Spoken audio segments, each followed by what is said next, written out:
Shields, Councilman Ellington. Yeah, Mr. Mayor, I was trying to figure out how I was actually going to talk about this one, because half of the ordinance, I've worked with Councilman Cleaver, I worked with Mr. Gates for over 2 years to make sure that we have money for a pedestrian plaza.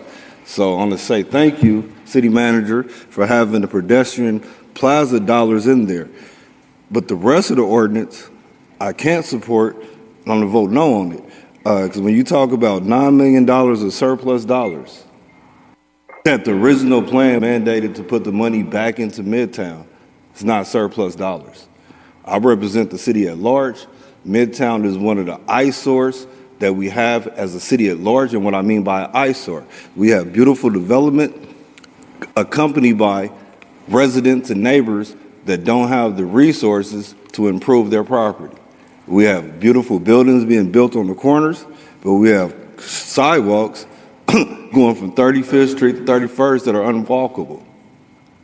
So again, when we talk about surplus redirecting in the Borneo Plaza, I think this is fundamentally disrespectful to the citizens to say that we have $9 million in surpluses for a parking garage that we have not improved, that brings no intrinsic benefit to the community, and then we recycle tax dollars that are meant for neighborhood stabilization and improvements. But I do thank you guys for the $1.5 million for 18th and Vine.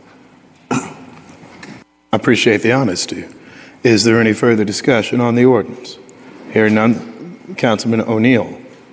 Not saying I disagree with anything, but I'm a little confused because to me the $9 million allocated to design assures that it's almost like a pre-approval for that we're going to spend $100 million in construction, and I don't know if we're putting the cart before the horse. I guess that would be my question.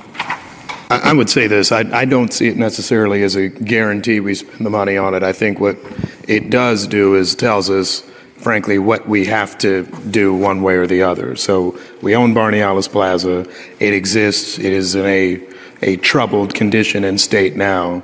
But I do recognize, and I take your point, and I will submit to you that there will probably be some advocate who may come, whether it's a month from now or 6 months from now, and say, yeah, you already approved this, so just give us the other $100 million. I would think for those of us who maybe have the fortune of being around, we'd still be able to ask questions about, is first of all, this a priority as compared to any other number of projects? But at least this gets us to a point of being able to answer the question of what does a replacement look like? What is the cost? What is that true cost of not mitigating or doing anything? So I'm very sympathetic to your point, but I guess that's why I would still say I'd support, because it's keeping us moving in terms of some plan long term. Is there any further discussion on the ordinance? Hearing none, the clerk will call the roll. Boone. Aye. McManus. O'Neill. No. Hall. Aye. Orr. Aye. Fowler.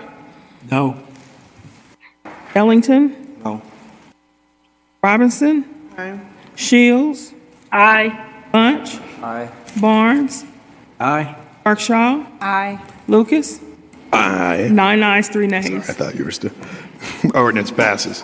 223, 225, 230.